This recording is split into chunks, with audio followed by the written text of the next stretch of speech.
안녕하십니까. 저는 한국신장장애인협회 이영정 사무총장입니다. 저번 주제로 강의를 하나 했었고요. 2차 주제로는 신장장애인 인식개선 교육 내용으로 신장장애인이라는 주제로 이야기를 하려고 합니다. 목차를 한번 살펴보겠습니다.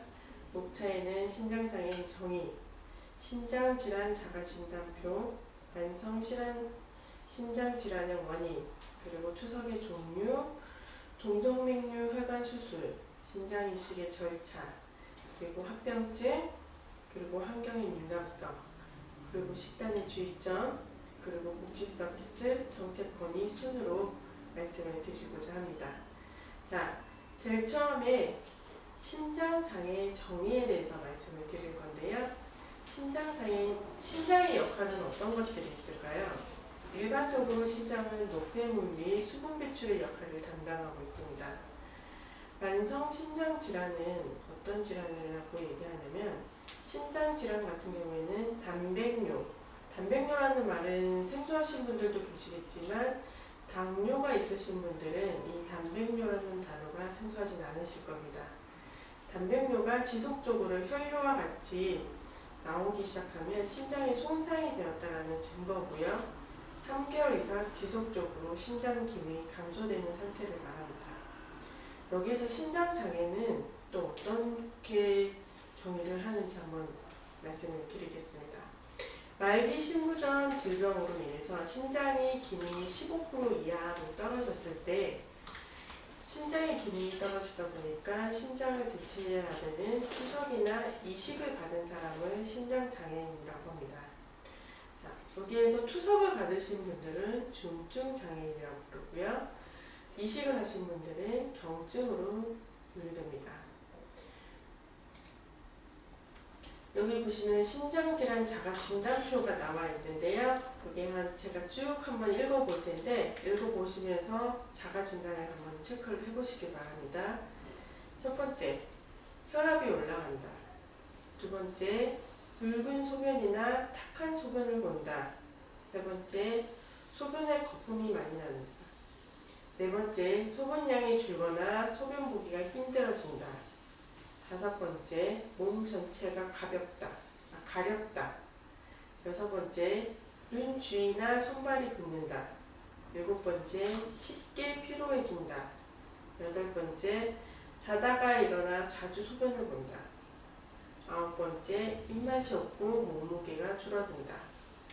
여기에 해당되시는 분들은 병원에 가서 종합검진을 한번 받아보시는 걸로 추천을 해드리겠습니다. 자, 다음으로는 만성 신장질환의 원인이 뭐가 있는지를 한번 살펴보겠는데요.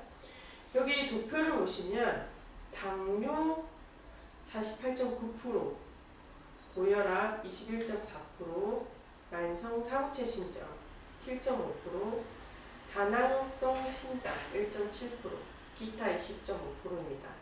여기서 보시면 약 50% 되는 48.9%가 당뇨로 인해서 신장장애인들이 많이 발생이 되고 있고요. 당뇨는 현재 250만 명이 당뇨 환자로 우리나라에 나타나고 있습니다. 여기에서 신부전 환자가 약 25만 명으로 확인되고 있고요. 신장장애인들은 점차적으로 증가하는 추세입니다. 다음으로는 투석이 어떤 건지에 대해서 말씀을 드릴 건데요. 투석은 노폐물이 신장을 통해서 배출되지 못하기 때문에 이 노폐물을 배출하는 기능을 하는 것입니다. 투석의 방법은 혈액투석, 복막투석 이렇게 두 가지로 나누어지고요. 혈액투석, 복막투석 이렇게 나눠지는 투석 방법에 대해서 구체적으로 다음에 설명을 해드리겠습니다. 자, 혈액투석이란 투석기 인공신장기를 이용하여 혈액으로부터 노폐물을 걸러주고 신체 내의 전해질 균형을 유지하고 과잉 수분을 제거하는 방법입니다. 옆에 사진을 보시면 현재 투석을 하고 있는 모습입니다. 여기가 투석 기계이고요. 여기가 이제 팔로 투석을 하고 있는 중이십니다. 혈액투석 소요 시간은 1회당 약 4시간, 주 3회를 시행하고 있고요. 여기에서 주의사항은 투석이 끝나고 동정맥류 지혈과 혈류 흐름을 꼭 확인을 하셔야 됩니다. 투석 중에 일어나는 모든 변화는 즉시 의료진에게 알려서 적절한 조치를 받아야 하고요. 투석이 끝난 후에 동정맥류 지혈과 혈류의 흐름을 다시 한 번 더 확인을 꼭 하셔야 됩니다.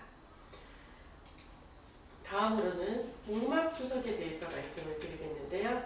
여기 사진을 보시면 복막투석하고 있는 모습입니다. 복막투석이란 간, 위, 비장, 대장 및 소장과 같은 다양한 복부 장기를 덮고 있는 비닐과 얇은 막을 말합니다. 복막은 복부의 장기를 원활하게 움직이고 서로 마찰하지 않게 하는 기능을 가지고 있습니다. 여기 보시면 복막을 만들어서 투석액을 복막에다가 넣고요. 그리고 4시간이나 6시간 후에 투석액이 소변과 같이 합성이 되면 배합 주머니로 해서 다시 그 투석액을 빼고 다시 새로운 깨끗한 투석액을 넣는 형태를 말합니다. 자, 여기에서 주의사항이 뭐가 있느냐? 복막투석 과정에서 복막염과 같은 염증이 발생할 수 있으므로 투석액 교환이 깨끗하고 환기가 잘 되는 곳에서 일정한 장소에서 이루어져야 합니다. 그리고 투석액 교환 전에 손 씻기, 마스크 착용을 해서 입, 코, 손, 상주하는 균이 복강 안에 들어가지 않도록 예방을 꼭 해야 합니다. 복막염이 발생이 되면 발열, 구토, 목통과 함께 투석액이 탁해지는 것을 관찰할 수 있습니다. 그리고 복막투석 경우에는 복막염 등 장기 입원이 되므로 심할 경우에는 장협착증까지 발생될 수 있으므로 항상 주의를 기울여셔야 합니다. 다음으로는 동정맥류 혈관입니다. 이 혈관은 어떤 혈관이냐? 제가 앞에 말씀드렸죠. 혈액투석을 하시는 분들이 혈액투석을 하기 위해서 만드는 혈관을 말하고요. 동맥하고 정맥을 연결하는 혈관입니다. 자, 투석 중에 이 혈관이 종종 자주 막히는 경우가 발생되고 있고요. 자가혈관 경우에는 3년에서 5년 정도 사용하고요. 약 70에서 80%가 6개월에 1회 조금 빈도로 재시술을 하고 있습니다. 자, 동정맥류 혈관이 어떤 모양을 하고 있는지 제가 보여드릴게요. 자, 4가지 경우를 이렇게 보여드렸는데요. 여기에 보시면 바늘 자국이 굉장히 많이 나와 있죠. 한 군데는 들어가는 곳, 한 군데는 나오는 곳, 이렇게 해서 2군데 바늘을 꽂습니다. 여기도 보시면 혈관이 이렇게 튀어나와 있고요. 이걸 동정맥류 혈관이라고 합니다.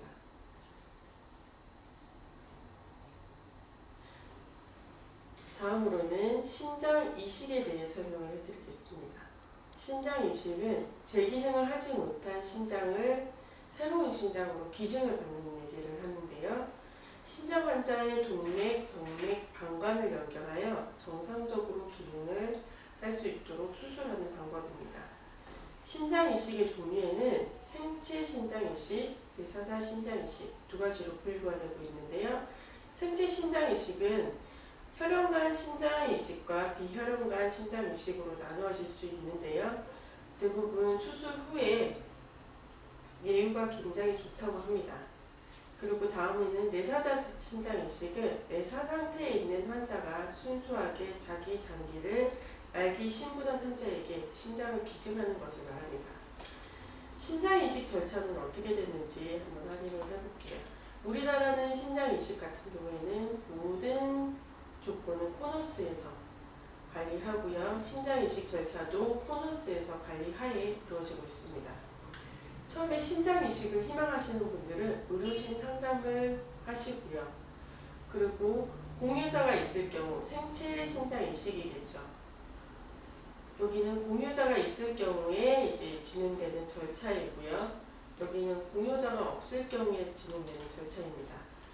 생체 신장 이식 공유자가 있을 경우에는 공유자랑 이식자 상담을 하시고요. 그리고 외래 검진 후에 다시 면담 일정을 조정합니다. 그리고 코너스의 승인 절차를 거쳐서 수술을 진행을 하고요.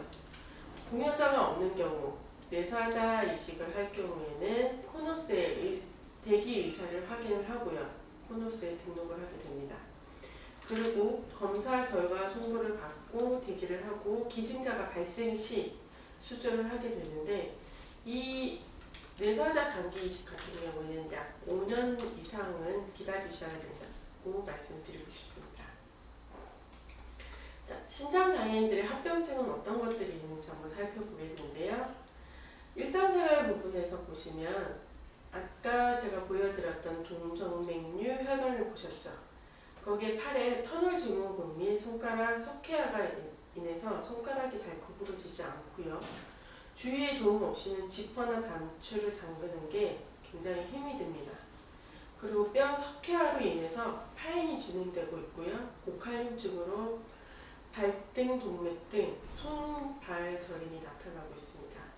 의료 파트로 보시면 적혈구 생성 호르몬 EPO라고 하는데 이걸 즉 조효제라고 합니다. 헤모글로빈 수치, 우리 피 수치를 헤모글로빈 수치라고 하는데요. 이게 감소를 하게 됩니다. 그렇게 되면 만성비량, 심장 박동량 증가로 인해서 부정맥, 가려움증으로 인한 불면증, 칼시트리올 분비 저하로 골연화증 등 발생이 되고 있는데요. 여기에서 이 피로에 관련된 내용은 저희가 뒤에서 구체적으로 다시 말씀을 드리겠습니다. 자, 투석 혈관을 보내는 이상 신호에 대해서 자가 진단을 한번 해보시겠는데요. 이거는 이제 투석하시는 분들이 보시고 한번 직접 자가 진단을 해보세요. 바늘은 주로 찌르는 부위에 박동이 느껴진다. 건강한 투석 혈관에서는 저항 없는 진동, 찌릿찌릿 감염되는 시 떨림의 느낌이 느껴져야 한다 합니다. 두 번째로는 투석 혈관 군데군데가 퍼졌다. 정맥이 붓고 딱딱해졌을 경우 혈전이 발생했을 가능성이 있다고 합니다. 세 번째로는 바늘이 찔러도 피가 잘 나오지 않는다. 혈관이 좁혀지거나 막혀있기 때문이라고 합니다. 피가 잘 나오지 않아 투석 시간이 오래 걸린다. 협착이 생겼다라는 신호입니다. 투석 후 지혈이 어렵다. 피가 올라가는 혈관이 좁아졌을 가능성이 있다고 합니다. 마지막으로 팔이 붓는다. 심장으로 들어가는 혈관이 좁아졌을 수도 있다라고 판단을 한다고 합니다. 여기에서 어느 조건에다 하나라도 걸리시면 꼭 병원에 가셔서 한번 검진을 받아보시기를 추천해 드리고 있습니다. 자, 환경에 대한 민감성에 대해서 말씀을 드리겠는데요. 대다수 신장장애인들은 가려움증으로 인해서 불면증이 발생되고 있습니다. 그 이유는 뭐냐 하면 몸속에 인이 축적되어서 피가 날 정도로 긁어지고 지속적으로 가려움증이 나타난다고 합니다. 수분 섭취에 제약을 받아 물 대신 얼음으로 수분을 섭취하는 경우가 많아 이로 인해서 신장장애인들은 습도, 온도, 계절 등 환경적인 영향을 굉장히 많이 받는 편입니다. 가려움증에 대해서 조금 구체적으로 설명을 드리겠는데요. 가려움증은 외인성 가려움증과 내인성 가려움증으로 나눠지고 있습니다. 외인성 가려움증은 환경적 요인으로 인해서 발생되는 가려움증인데요. 개선 방법은 피부 청결하는 것, 건조하지 않게 하는 것이 가장 중요합니다. 자, 내인성 가려움증에 대해서는 그 독소가 가려움증을 유발하는 칼슘, 인 등의 함유량이 증가하기 때문이라고 합니다. 개선 방법은 매일 식사에서 칼슘이나 인 섭취를 조절하는 게 가장 중요합니다. 대부분 신장장애인분들은 내인성 가려움증을 많이 가지고 있습니다. 그래서 식사하실 때 칼슘, 인, 칼륨 등을 조절을 하도록 말씀을 드리고 있고요. 뒤에 보시면 식단의 주의점에 대해서 말씀을 드리겠는데요. 칼륨의 정상 수치는 3.3에서 5.5입니다. 인의 정상 수치는 2.5에서 4.5입니다. 그리고 칼슘의 정상 수치는 8.6에서 10.3. 자, 여기에서 칼륨이 높아지게 되면 포타슘 고칼륨증이라고 해서 포타슘 중독, 즉 마비 증상이 옵니다. 신장장애인분들이 가장 주의해야 될 부분이 칼륨입니다. 그래서 칼륨은 어느 육류, 우유, 팥, 반, 감자, 고구마 등에 많이 들어가 있고요. 이거를 드시고 싶으시면 물에 담궈서 조리를 하는 게 가장 도움이 많이 됩니다. 지금까지는 신장장애인분들이 어떤 현상을 가지고 있고 신장장애인분들이 생활하는 패턴 그리고 식단의 주의점 이런 부분에 대해서 말씀을 드렸다면 다음부터는 신장장애인 복지 현황에 대해서 말씀을 드리고자 합니다. 신장장애인들은 의료비 지원이 가장 큰 문제가 됩니다. 그 중에서 의료비 지원은 어떤 의료비 지원으로 나누어져 있는지 한번 살펴보겠습니다. 신장장애인들은 보건복지부 의료비 지원 사업으로 인해서 국민건강공단에서 진행하는 건강보험 산정특례 그리고 희귀난치성 의료비 지원 이렇게 두 가지로 나눠집니다.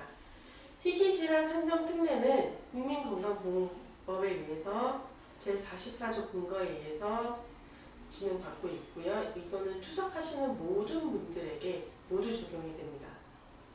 진료비 본인 부담금 10%를 내고 있고요. 의료보호 1종은 제외되고 있습니다. 자, 여기에서 의료비를 지출하는 본인 부담금 10%를 지출하시는 분들은 뒤에 보시면 희귀난치성 의료비 지원이라고 해서 희귀질환관리법 제12조, 13조에 의거해서 지원받는 체계가 또 따로 있습니다. 이거는 보건소에서 지원을 하는 거고요. 보건소의 지원을 받으려면 보건소의 모든 서류를 제출하시면 됩니다. 이거는 어떤 부분을 지원을 해주느냐 앞에 말씀드렸던 산정특례 10%를 본인 부담금 10%를 추가로 더 지원을 해주는 정책입니다. 그래서 이 부분에 대해서는 지원을 받을 때는 환자 가구, 부양 의무자 가구 소득 재산 기준에 만족되는 자만이 이거를 지원을 받을 수 있습니다. 다음으로는 장애연금 및 장애수당입니다. 장애연금 같은 경우에는 장애인연금법 제1조에 의거해서 만 18세 이상 등록된 장애인이 받을 수 있는 거고요. 중증장애인 중 소득이 인정인 보건복지부 장관 매년 결정 공시의 금액에 의해서 이루어집니다. 장애수당 같은 경우에는 장애인복지법 제30조, 49조에 의거해서 지급이 되는데요. 생계, 의료, 주거, 교육급여, 수급자 및 차상위 계층 중 만 18세 이상 장애인 연금법상 중증장애인에 해당되지 않는 장애인들에게 지원을 해주고 있습니다. 자, 앞에 말씀드렸던 거 장애연금, 장애수당은 받으시려면 주민센터에 문의하시는 게 가장 정확합니다. 다음으로는 장애인 정책, 신장장애인 정책에 관련돼서 말씀을 드리고자 합니다. 세 가지 카테고리로 나눠져 있는데요. 신장장애인 조율제에 대한 의료보험 문제, 신장장애인 이동권, 신장장애인 활동지원 서비스 현황 및 문제점 이렇게 세 가지 카테고리로 진행을 하도록 하겠습니다. 첫 번째로는 신장장애인 조율제에 대한 의료보험 문제입니다. 법적 근거를 보시면 국민건강보험법 제39조 2항 및 국민건강보험 요양급여 기준에 관련 규칙 제5조 2항에 의거해서 요양급여 적용 기준 방법에 관련된 세부사항 개정 공시가 되었으며 2005년 5월 7일 날 이게 공시가 됐고요. 2005년 5월 10일 날 적용을 받았습니다. 공시 내용이 어떤 내용이냐면 간단하게 설명드리면 여기 보시면 빨간색으로 체크되어 있는 부분이 보이실 겁니다. 자, 헤모글로빈 수치 11까지는 요양급여를 지급을 받을 수 있지만 10일 이후는 불가능하다라는 내용입니다. 그런데 지금 현재 우리나라는 어떻게 진행이 되고 있느냐에 대해서 말씀을 드리고자 하는데요. 우선은 신장장애인들한테 조율제는 어떤 역할을 하는지에 대해서 말씀을 드릴게요. 신장의 혈액세포에 생성되는 촉진하는 조혈 호르몬에 에스프로포이에틴으로 분비되는데 신장 기능이 저하되면 이 에스프로이에틴이 합성이 줄어들고요. 빈혈이 발생이 됩니다. 이로 인해서 치료제가 조율제 주사를 맞고 철분을 섭취해야 하고요. 신장장애인들은 2005년 5월부터 헤모글로빈 수치 11이 될 경우에는 조율제 건강보험 적용이 되지 않아 개인적으로 돈을 지불해서 조혈제를 맞아야 하는 실정입니다. 자, 정상 빈혈 수치가 대체 얼마나 되길래 신장장애인들한테 이게 필요하냐 보시면요. 빈혈 수치 정상 수치가 남자가 13, 여자가 12입니다. 이렇게 빈혈 수치 정상 수치가 나와 있음에도 불구하고 신장장애인들은 11까지만 보험 적용을 받을 수 있습니다. 뒤에는 이제 사례에 대한 내용인데요. 2018년 6월 7일 추석을 받으러 가던 도중에 쓰러지는 사건이 있었습니다. 119 신고를 해서 추석하는 동부 모흥병원에 이송이 되었고요. 처치가 불가능하다 해서 근처에 있는 성모 병원에다가 이송이 되었습니다. 성모 병원에 이송됐을 때 당시 헤모글로빈 수치가 4 정도 되었고요. 굉장히 위독한 상황이었습니다. 헤모글로빈 수치가 4 정도 되니까요. 언어가 불가능하고요. 인지도 불가능하고 그리고 일어나는 것 자체가 어려웠습니다. 그래, 응급실에 이송이 돼서 헌혈을 3팩을 맞았으나 헤모글로빈 수치가 올라가지가 않아서 추석을 받지 못했습니다. 당일날은 추석을 받지 못했고요. 결국은 피수치를 올릴 수밖에 없었습니다. 그래서 이제 피수치 조혈제를 맞고 그리고 또 다시 수혈을 하면서 피수치를 올려서 6 정도 됐을 때 추석을 받았습니다.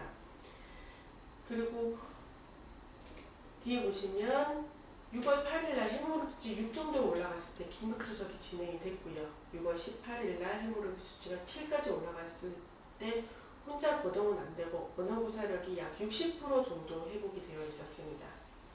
6월 20일날 혼자 일어나거나 것이 불가능하고 의사소통 능력, 인지 능력이 약 80% 정도 회복이 되었으나 뇌검사가 필요하다고 하여서 뇌검사를 요청을 하였습니다.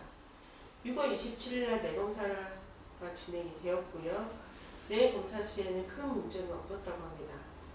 그리고 6월 27일날 헤모글로빈 수치가 8.5 정도 되었을 때 퇴원 조치를 받았습니다. 그런데 퇴원할 당시에 혼자 침대에서 일어나는 것은 힘들고요. 그래서 일상생활이 불가능해서 추석 가능한 요양병원으로 이송 결정을 하게 되었습니다. 두 번째 사례를 말씀을 드리면요. 대구에서 거주하시는 약 64세의 남성분이십니다. 이분은 추석을 약 38년간 하셨고요. 헤모글로빈 수치가 약 13 정도 유지를 하면서 추석을 하셨습니다. 피 수치가 높을 경우에 몸 상태가 안정적이고요. 추석을 38년간 견디고 장기간 생존할 수 있는 원동력이 되었습니다. 네, 세 번째 사례에 대해서 말씀드리겠습니다. 1996년부터 추석을 시작하였으며 그 당시 조혈제가 2천 단위가 약 3만원, 매달 36만원의 추석비 외에 추가 의료비가 발생하였습니다. 당시 조혈제를 투여받지 못하면 만성빈혈 상태, 즉 어지러움증이 심하며 빈맥으로 심장이 빨리 뛰고 심리적으로 불안감을 많았다고 합니다. 또한 조금만 움직여도 숨이 차서 일상생활을 할 수 없었습니다. 2005년 조혈제가 10일로 보험 혜택이 되면서 경제적인 부담이 많이 줄었고요. 그러나 현재 10일이 되면서 보험 적용이 되지 않아 다음 피검사 때까지 조혈제 투여받지 못하며 다시 헤모글로빈 수치가 8로 떨어져 만성빈혈로 무기력증과 몸에 힘이 없어 힘든 생활을 하고 있다고 합니다. 네, 현재 건강보험 적용은 11일까지만 보험 적용이 됩니다. 검사를 통해서 헤모글로빈 수치가 11일 경우 조혈제를 처방받지 못하고요. 조혈제 처방받지 못하면 1개월 동안 헤모글로빈 수치가 7에서 8까지 떨어지는 상황이 발생되고 있습니다. 헤모글로빈 수치가 7에서 8까지 떨어질 경우 중증 빈혈로 몸에 충분한 혈액이 공급이 되지 않아 무기력증, 심한 어지러움증, 두통과 숨이 차서 심장에 무리를 주게 되는 부작용을 겪게 됩니다. 그래서 저희 협회에서는 정책 건의를 하였습니다. 정책 건의 내용은 신장장애인 헤모글로빈 수치 기준을 11에서 12 이상으로 변경되어야 한다라고 지금 건의를 하고 있습니다. 다음으로는 신장장애인 이동권에 관련돼서 설명을 하겠습니다. 신장장애인 이동 현황을 보시면 법령에는 장애인의 이동과 접근, 유엔 장애인 권리 협약 핵심 내용으로 되어 있고요. 신장장애 인과학적 특성을 보면 매년 증가 추세를 보이고 있습니다. 또한 신장장애인들 같은 경우는 중증장애인 비율이 굉장히 높습니다. 그리고 주된 목적이 주3회 투석병원 치료가 주된 목적입니다. 이 영상은 다음으로 보실 영상은 안동 MBC에서 이제 이동권에 관련된 내용의 영상입니다. 이거를 시청하시고 제가 추가로 다시 설명을 해드리겠습니다. 안녕하십니까. 경북권 소식입니다. 좀 생소하지만 오늘은 세계 콩팥의 날입니다. 노폐물을 걸러주는 신장의 중요성을 떠올리고 신장 환자의 처우를 개선하자는 의미에서 만들어진 날인데요. 의료 환경이 열악한 경북에선 오늘도 많은 신장 환자들이 다른 지역으로 원정 투석을 떠나고 있습니다. 최보규 기자입니다. 신장장애 2급 66살 윤순옥 씨의 하루는 아침 8시 병원행 셔틀버스에 몸을 싣는 것에서 시작합니다. 신장 투석을 위해 이틀에 한 번꼴로 40분 거리의 안동 한 대형 병원에 가는데 벌써 15년째입니다. 공휴일에는 셔틀버스조차 없어서 시내버스를 2번 갈아타야 겨우 병원에 도착합니다. 보문에서 나오고 또 버스 안동까지 또 타고 안동에서 이제 영산병원 가는 것까지 또 타고 그런 게 이제 좀 많이 불편하고. 서울에 살던 윤 씨는 공기 좋은 곳을 찾아 고향 예천으로 왔지만 공기와 맞바꾼 건 열악한 의료 환경이었습니다. 아무래도 여기가 불편하죠. 불편한데 감수를 하고 살아야 되는 거지. 죽는 것보다는 삶이 더 낫겠다고. 2년째 신장투석을 받는 김춘섭 씨. 안동에서 1시간 이상 떨어진 청송 분안면이 집이지만 청송에는 신장투석실이 없습니다. 일주일에 3번 청송과 안동으로 가며 원정투석을 받는 대신 장기 입원을 택했습니다. 시내에다가 방을 얻으려고 하면 그것도 또 돈도 만만치 않고 차라리 그럴 바에는 병원에 차라리 있는 게 낫다. 의료원에다가 투석 기계를 한 2-3대만 있어도. 매년 3월 둘째 주 목요일은 세계 신장학회가 정한 세계 콩팥의 날. 신장의 중요성을 알리고 신장 치료 환경을 개선하자며 정한 날입니다. 신장 질환 치료 환경은 과거에 비해 크게 개선됐지만 농촌 지역 만성 신장 질환자들이 겪는 어려움은 여전합니다. 특히 일주일에 3번 투석을 받기 때문에 병원 접근성이 중요한데 의료 취약지가 많은 경북에는 치료조차 마음 놓고 받지 못하는 환자가 많습니다. 청송과 영양, 의성 등 9개 시군에는 신장 투석을 할 수 있는 병원이 한 곳도 없고 그나마 여럿 있는 포항과 안동도 주변 광역시에 비하면 열악합니다. 경북보다 환자 수는 월등하게 적어요. 그런데 병원은 그쪽이 또 우리보다 월등하게 많고 그 대안으로 이제 보건소나 뭐 이런 국가기관에서 이제 그런 거를 좀 많이 확대해갖고 하면은. 신장 투석실을 확대 설치하자는 논의가 없었던 건 아닙니다. 하지만 의료진의 농촌 기피 현상, 막대한 시설 투자비 등 현실의 벽에 부딪혀 길을 잃은 상태입니다. 작년에도 실제로 이거 검토된 바 있습니다. 제일 문제가 인력을 못 구합니다. 시설은 뭐 돈 들이면 된다 하지만은. 도내 신장 장애인은 4,300명. 세계 콩팥의 날인 오늘까지도 마음 편히 치료받을 날을 손꼽아 기다리고 있습니다. MBC 뉴스 최복입니다. 앞에 영상을 보셨듯이 신장장애인들은 투석을 받기 위해서 이동하는 게 굉장히 어렵습니다. 이 중에서 이동과 접근에 있어서 신장장애인이 겪는 문제점에 대해서 한 번 더 다시 정리를 하겠는데요. 첫 번째로 보시면 효력 없는 장애인 건강보법 제9조입니다. 건강보법 제9조에 의거하면 장애인들은 의료 접근을 위해서는 이동권이 확보가 되어야 된다라고 되어 있지만 현재 신장장애인들에게는 의료 접근에서 이동 접근이 확보가 되어 있지 않습니다. 두 번째로는 독보 및 저소 등 신장장애인들 교통비 등 이동 장벽에 대한 문제가 발생이 되고 있고요. 세 번째로는 주당 왕복 3회 바우처 택시로 병원 이용에 어려움이 있습니다. 그리고 투석 전후 대중교통 이용 시 위험성이 굉장히 도사리고 있고요. 신장장애 인구학적 변화에 대응 못하는 이동 정책을 묻고 있습니다. 신장장애인들은 1년에 약 신규로 들어오시는 분들이 약 8,000명입니다. 이렇게 증가하고 있는 신장장애인들, 특히 중증이 약 80% 이상이 증가하고 있는데요. 이 증가하고 있는 신장장애인들에게 이동정책은 아직 현재 없습니다. 신장장애인 특성에 고려한 이동수단이 아직 없다 보니까 이동정책에 대해서 없다라고 말씀을 할 수 있습니다. 또한 병원 이송센터 운영에 어려움이 있습니다. 이 얘기는 무엇이냐? 저희 전국적으로 병원 이송센터를 하고 있는 곳이 경기, 경북, 충북, 울산 이렇게 있는데요. 여기에서도 센터를 운영하기 위해서 사업비가 부족하고요. 인건비가 부족하니까 실질적으로 운영하는 게 굉장히 어렵습니다. 그리고 활동 지원 이용 불가능해서 병원 방문 시 굉장히 어려움이 있습니다. 그리고 장애 등급제 폐지로 인해서 이동권에 대한 이용 기회가 많이 축소가 되어 있는 상황입니다. 자, 이동에 대한 사례를 살펴보시면요. 첫 번째, 경북 영주에 거주하고 있는 신장장애인 이모 씨 같은 경우에는요. 투석 후 혈압이 평균치보다 떨어져서 혼자 집에 갈 수 없는 상황이면서 매번 생계의 부담으로 가족, 친한 지인에게 부탁하여 미안한 마음이 들어 오랜 시간에 걸리더라도 혼자 버스를 타고 귀가를 해야 한다고 합니다.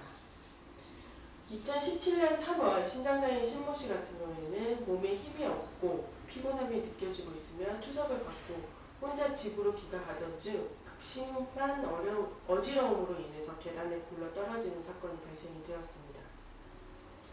세 번째를 보시면 신장장애인 최모 씨 같은 경우에는 2016년 2월 한겨울 눈이 내리는 날 아침 5시에 투석을 하기 위해서 버스를 기다리는 중 체온이 급격히 떨어지고 혈압이 높아져 버스 정류장 앞에 도로에서 기절을 하였습니다.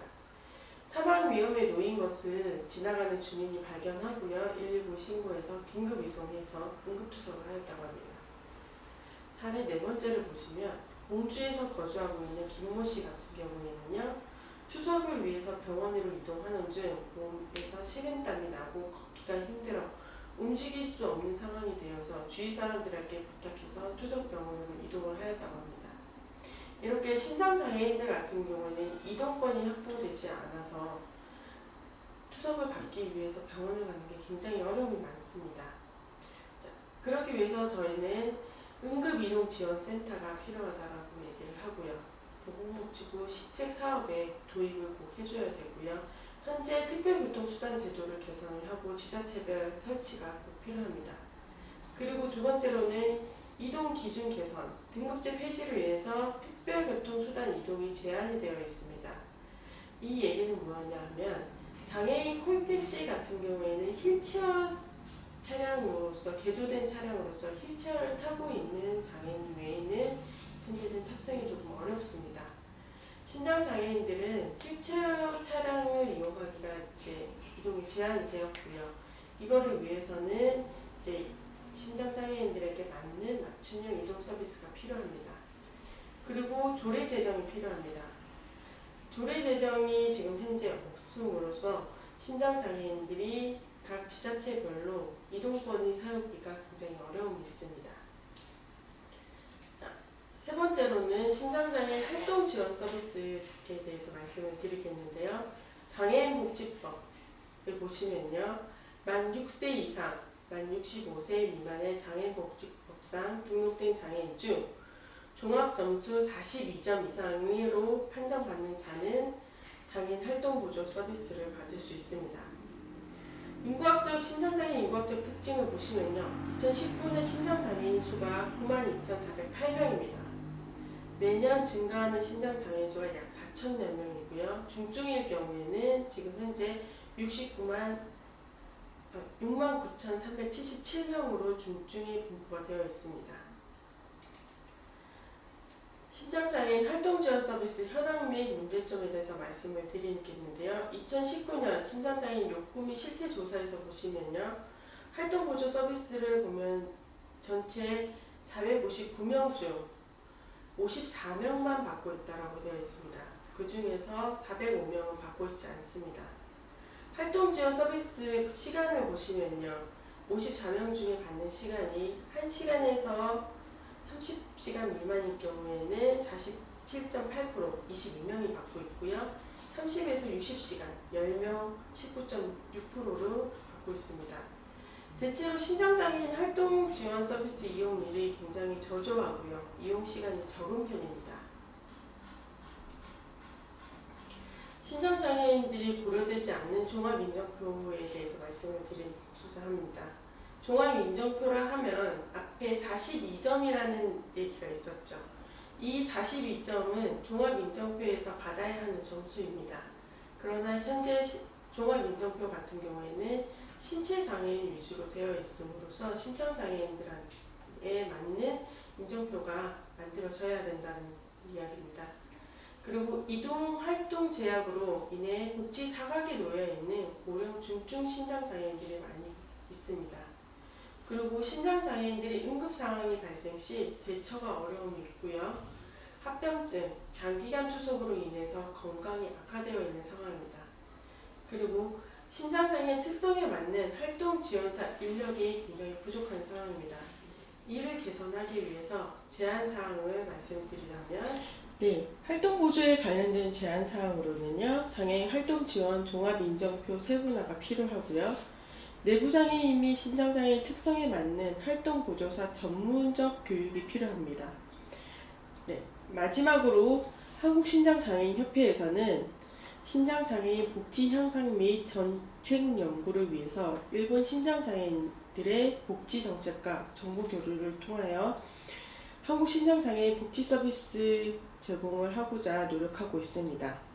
마지막으로 작년에 진행하였던 국제 교류 사업으로 한국신장장애인협회와 일본 신우회가 협력해서 토론회를 했던 영상을 보여드리고 마치도록 하겠습니다. 감사합니다.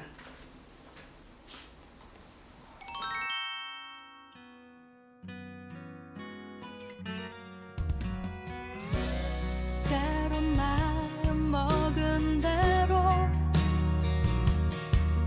되지 않을 때도 있지만 지나간 세월을 돌아보면 괜히 웃음이 나와 정신없는 하루 끝에 눈물이 날 때도 있지만 지나간 추억을 뒤돌아보면 입가에 미소만 흘러 꿈을 꾼다. 잠시 힘겨운 날도 있겠지만 한 걸음 한 걸음 내일을 향해 나는 꿈을 꾼다.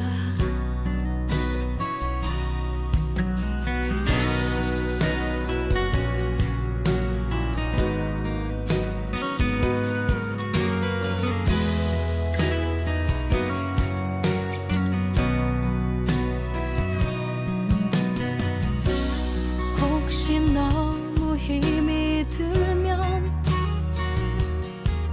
잠시 쉬어가도 괜찮아. 천천히 함께 갈 수 있다면 이미 충분하니까.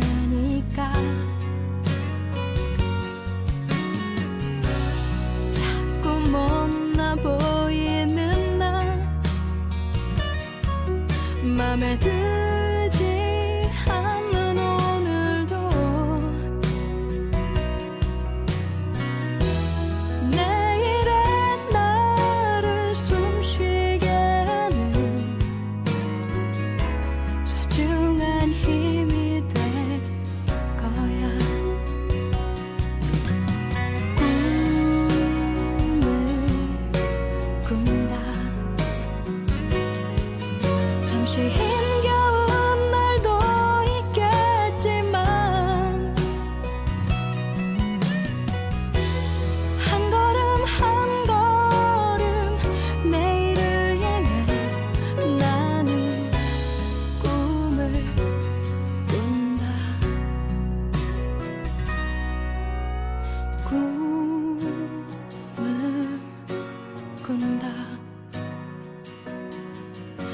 잠시 외로운 날도 있겠지만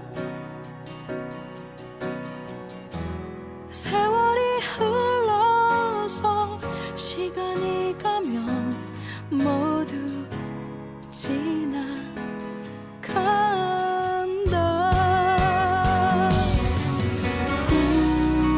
꿈을 꾼다. 잠시 힘겨운 날도 있겠지만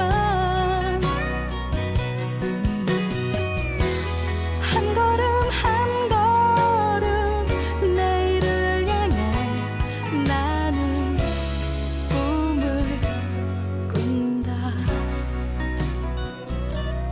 행복한 꿈을 꾼다.